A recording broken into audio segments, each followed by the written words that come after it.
Greetings, everybody. This is another follow-up on the ERTC PPP coordination update. So some of you, this may not be relevant for, but for the small businesses that got PPP loan forgiveness or got PPP loans, this is a very important update because, as you know, I've been doing these videos since April of 2020, trying to figure out how to calculate and coordinate the ERTC with PPP.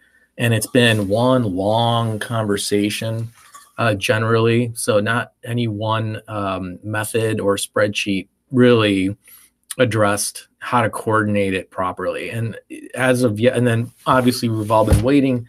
As of yesterday, we got the bulletin from the IRS, shockingly, that provided some guidance.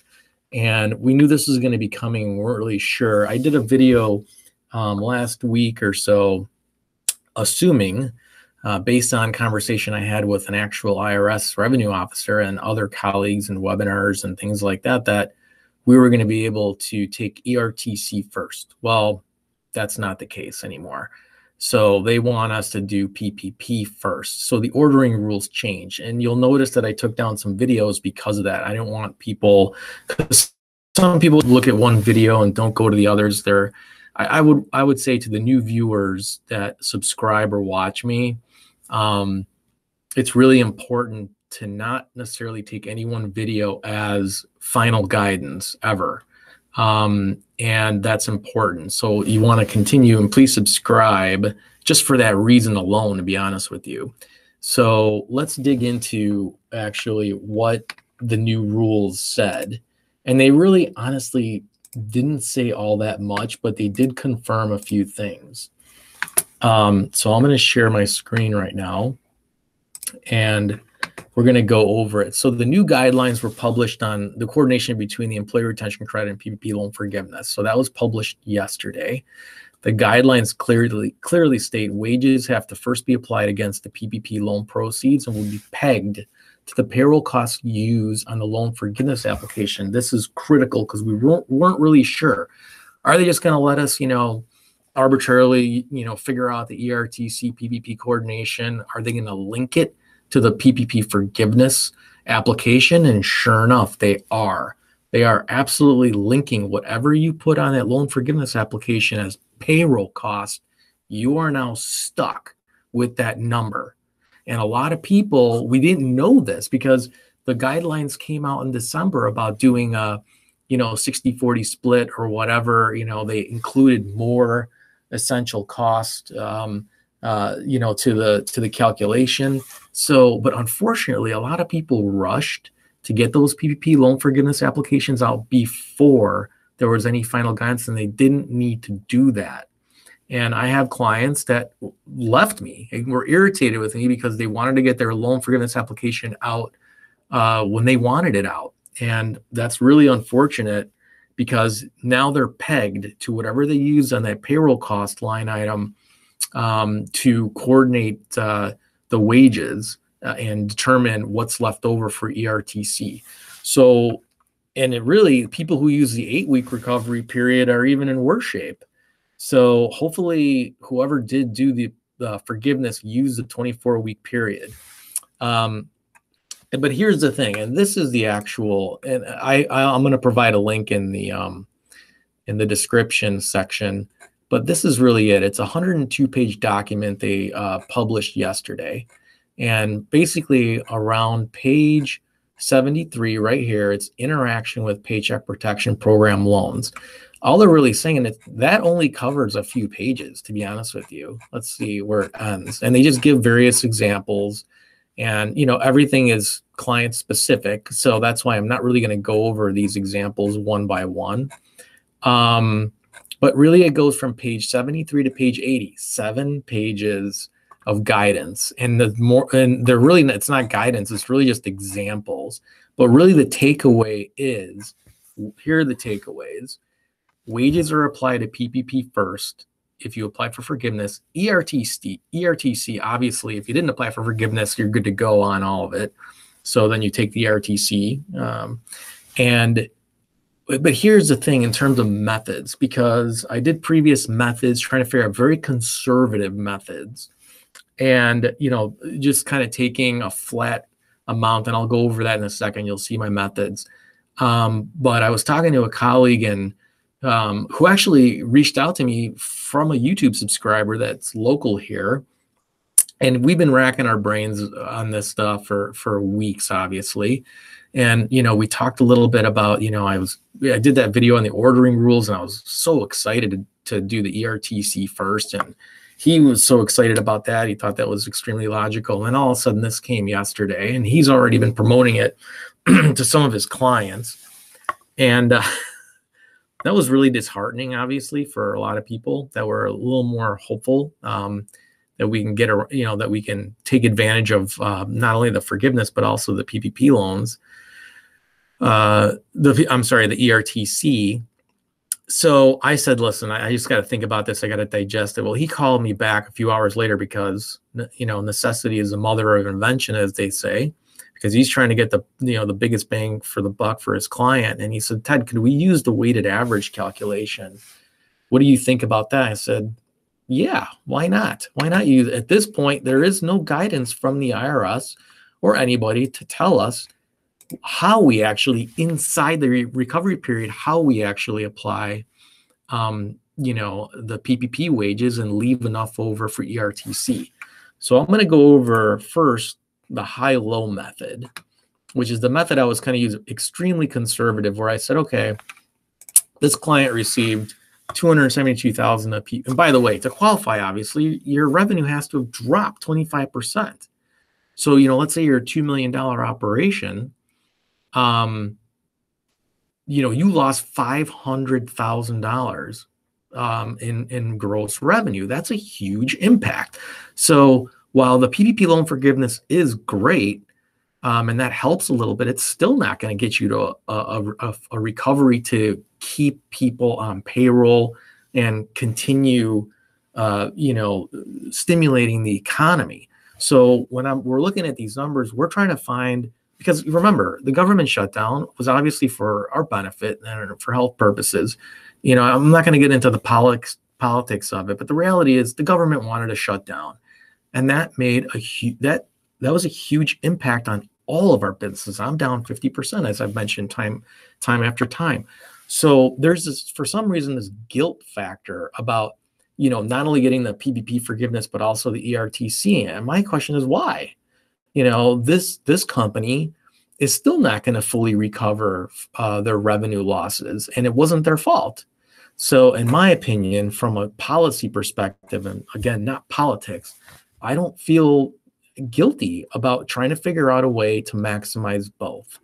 So here we go with the high-low method that I was using, ultra conservative. In the beginning, I was tinkering with the numbers. So, well, why don't we just apply, the PPP loan amount against the highest paid earners? So you could see here, these are the quarter two wages. And I'm just going down. I just took the 272, started subtracting it by that. And, I got the 272 over here. It's all eaten up. But these people down here are still eligible, because these are wages paid outside PPP. They're still eligible for ERTC. So obviously the ERTC is limited to $10,000 per year. And these are the calculations. So our ERTC wages end up being $86,000. The credit ends up being $43,000.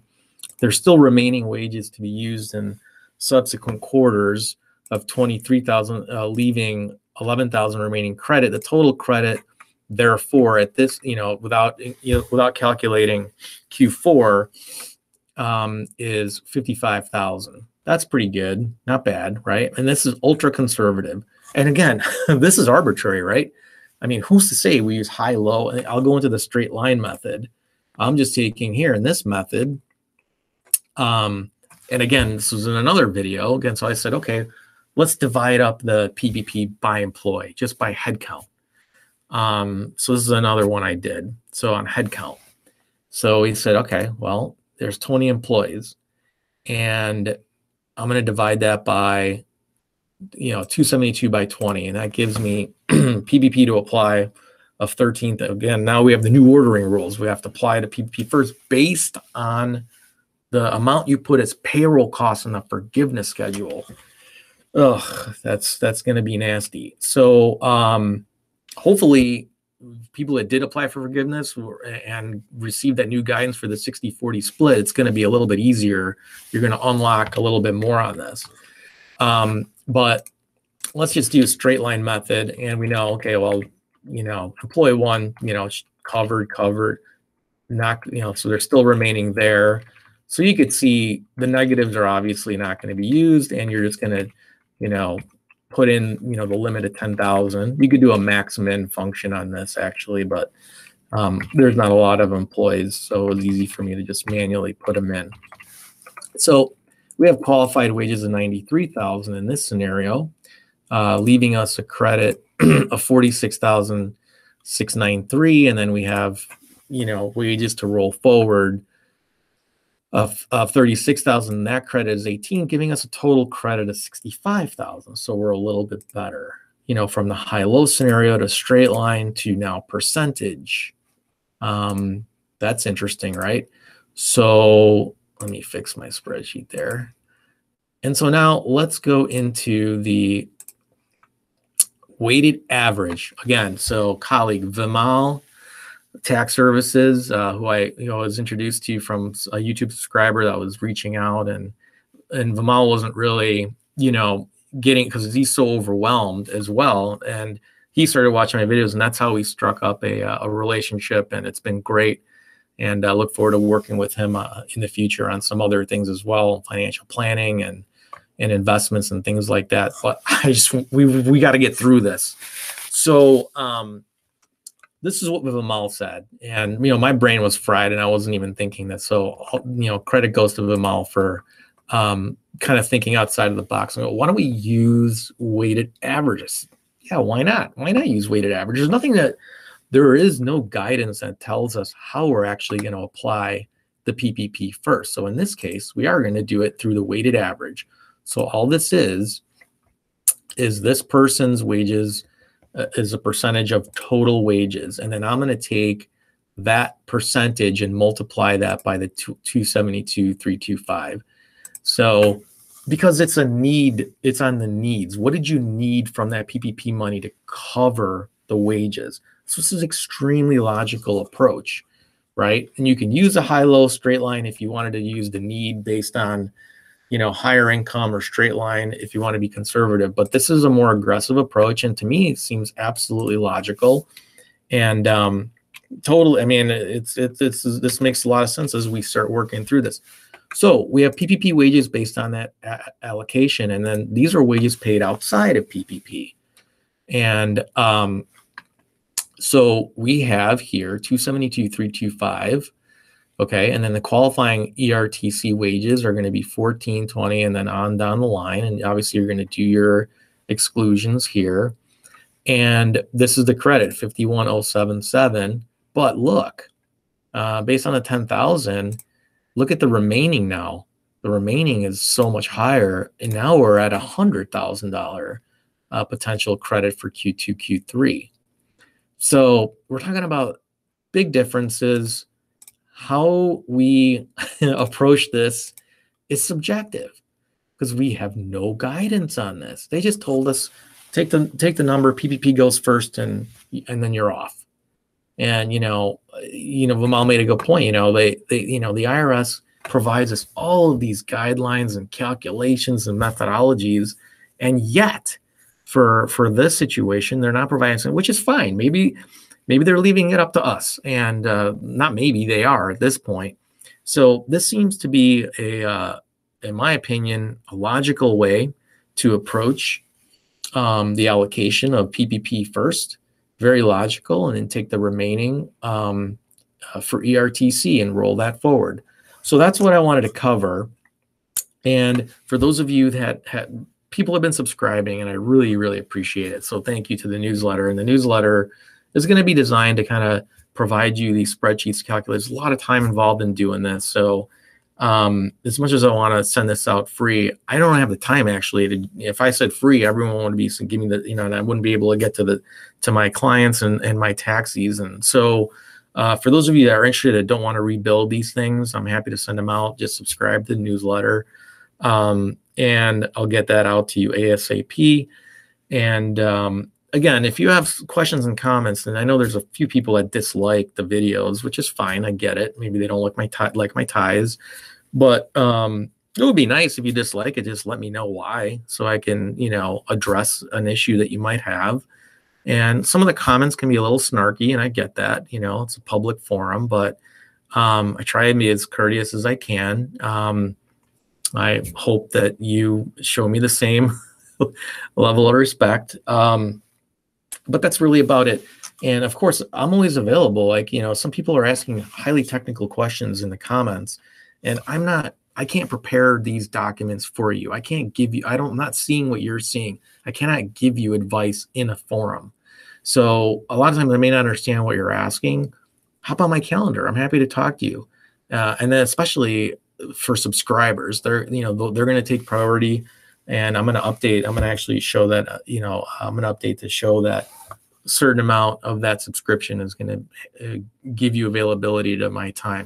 Not that I'm the smartest guy in the room, but just, for collegial interaction and talking through some of this stuff in basic advisory. With that, I'm going to leave you until further notice. I want to get into more of the individual tax stuff at some point as well. I don't really know how much more I can contribute to the ERTC PPP. I think at this point, we just have to go to work on this. So thank you again. Really appreciate it. Don't forget to subscribe so you could stay informed of these updates.